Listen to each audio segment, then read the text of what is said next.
Most national parks demand you pack up the car, take a week off work, and sleep in a tent wondering if that rustling is a raccoon or Jason Voorhees.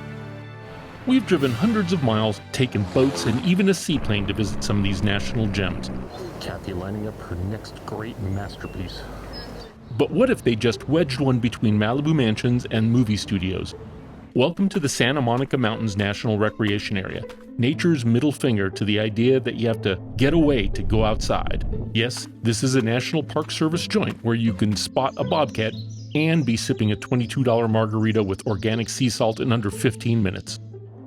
I grew up in LA, and to me, living in these mountains is like finally unlocking the cheat code of life after years of grind. So think of this video as both a guide for visitors and a love letter with more sap than sugar maple.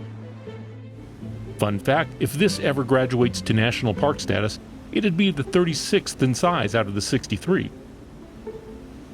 But there's talk of nearly doubling it by adding all the mountains surrounding the San Fernando Valley. So yeah, get ready for Grand Theft Auto National Parks Edition. If you look at it on a map, it looks like a gerrymandered congressional district on bath salts.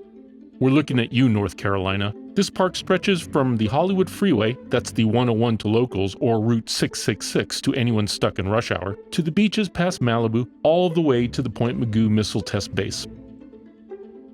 You can literally finish a hike, eat fish tacos so fresh they still have trauma, and be back on a Zoom meeting before anyone notices. Head to Jerome C. Daniel Overlook, snap the Hollywood sign selfie, marvel at the skyline, and see the Hollywood Bowl where bands charge $500 a ticket to see if you can hear them over the drunk guy yelling, "Freebird!" And yes, even on June gloom mornings, the view is moody enough to make you feel like you're a side character in a Raymond Chandler book. So what can you do in this 240 square mile wonderland? Oh, just everything. It's like a Spotify playlist of California outdoor bangers.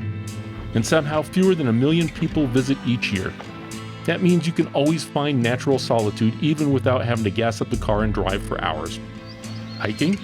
Try Mokwa to Sandstone Peak, the tallest in the range at 3,111 feet. It's no Everest, but hey, you get ocean views and 5 bars on cell service on top. Nature 0, AT&T 1. If you're into something longer and more challenging, there's the Backbone Trail, which is 67 miles passing through wilderness with occasional views of places you'd move to if you won the lottery, or a trust fund baby waiting for your loved ones to die. Mountain biking? 43 miles of the Backbone Trail are open to bikes. Basically Moab with the chance of celebrity sighting. There are great rides in the Chesborough Canyon section, great city views from Dirt Mulholland, and Sycamore Canyon is a local classic, leaving from Newbury Park and ending up at the beach. Pro tip, stop by the old MASH set and imagine Hawkeye Pierce trying to get a signal on his iPhone. Road biking? Mulholland Highway, part Tour de France, part Fast and Furious. The Snake is closed to cars for now, so it's a paradise for cyclists. While we do miss the epic motorcycle wipeout videos, we prefer not being run over by a guy who's reenacting Tokyo Drift in a Hertz rental. Beach days? Santa Monica, Will Rogers, Malibu, Zuma, and Leo Carrillo serve Hawaii energy without the TSA pat-down. Sure, the water's colder, but that's what wetsuits and denial are for. There's great beach scuba diving with reefs at Deer Creek, Leo Carrillo, and Nicholas Canyon. There's also some nice pinnacles in an undersea trench at Point Doom, although you have to be careful with the currents there because they speed you to the best dive spots, but can make for a grueling swing back to where you put in. Surfing can be great at Leo Carrillo and Malibu Point's Surfrider Beach, although you won't be alone. These waters have been local favorites since they were popularized in the 60s by Gidget and beach blanket movies. You're also certain to find people doing some sport fishing along the coast if you're looking for something a little bit more relaxed. If you're against the idea of getting sand in your shoes, you can also fish off the piers at Malibu and Santa Monica. Boating? No marina here, but cruise down from Channel Islands or up from Marina Del Rey. It's 30 miles of coastline to get past for the Amalfi Coast, minus the language barrier, and plus better than 50-50 chance of spotting dolphins, whales, and even orca. Twisty road driving, also known as canyon carving? Mulholland, Latigo, Stunt Road, Piuma. These are where Ducati riders, Porsche owners, and the aspiring YouTubes test their courage and GoPro mounts. Pay tribute at the Rock Store or the Old Place if you want to really cosplay as a local. Just remember to share the roads while enjoying the drive.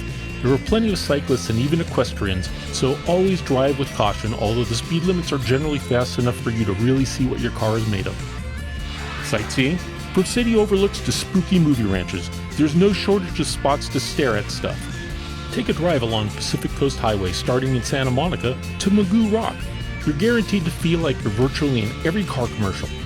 Drive up Malibu Canyon Road to see the movie ranches for 20th Century Fox and Paramount. Visit the overlooks on Mulholland Drive.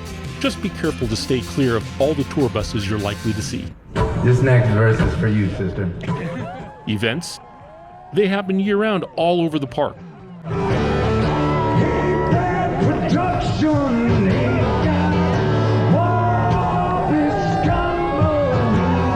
Our favorite is the Tiny Porch Concert series at Peter Strauss Ranch. It's like an intimate Coachella, but with sycamores instead of influencers and $14 beers. Wildlife? Birds? Photogenic and plentiful. From hummingbirds to hawks to those vultures that definitely aren't rooting for you. Lizards? They're chill. And if you're lucky, coyotes, bobcats, maybe a fox. Animals you're likely to see are rabbits and squirrels. At dusk and dawn, you'll see deer and raccoons. People have brought animals into this idyllic place so you can see horses, cattle, llamas, and alpacas. Oh, and don't forget mules. If you see a mountain lion, congrats! You're either the hero or the opening scene victim of the next True Detective. We haven't seen any ourselves, however this guy is pretty sure he's the king of the mountains. And just to keep it spicy, this park is managed by what feels like every government agency and their cousin. It's like the Avengers of land management, National Park Service, California State Parks, LA County, and even 7 conservancies you've never heard of. Yet somehow it works, like a group project that actually got an A. So whether you're here to hike, bike, beach, drive, or just flex on social media, the Santa Monica Mountains National Recreation Area is your spot.